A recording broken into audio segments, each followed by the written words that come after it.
भिवंडी शहर तसेच ग्रामीण भागामध्ये मागील 2 दिवसापासून या ठिकाणी पावसाची संततधार सुरू आहे आणि त्यामुळे भिवंडी ग्रामीण भागामध्ये देखील अनेक ठिकाणी नद्यांचं स्वरूप या ठिकाणी रस्त्यांना आलेलं आहे।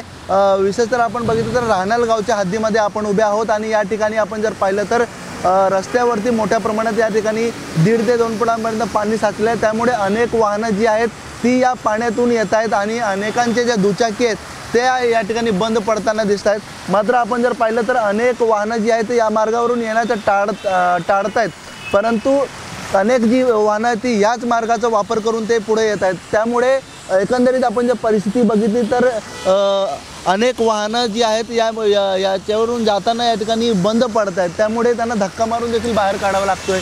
विशेषतः राहनाल गावच्या हद्दीमधील हा जो रस्ता आहे तो भिवंडी वाडा या मार्गावरती जुना आग्रा रोड यावरती आहे आणि मोठ्या प्रमाणात पाणी जो साचलेला आहे त्याचा निचरा या ठिकाणी होत नाही आहे। त्यामुळे आपण जर पाहिलं तर एकंदरीत असं दृश्य जे आहे या ठिकाणी आपल्याला पाहायला मिळतं आहे। त्यामुळे पाण्याचा जोर जर कायम राहिला तर या ठिकाणी पाण्याचा जो स्तर आहे तो अजूनही वाढू शकतो। त्यामुळे अनेक घरांमध्ये आणि दुकानांमध्ये देखील पाणी जाण्याची दाट शक्यता आहे। भिवंडी शहरामध्ये देखील मोठ्या प्रमाणात पाऊस पडतोय आणि त्यामुळे अनेक भागामध्ये सखल भागामध्ये पाणी साचण्यास देखील सुरुवात झालेली आहे।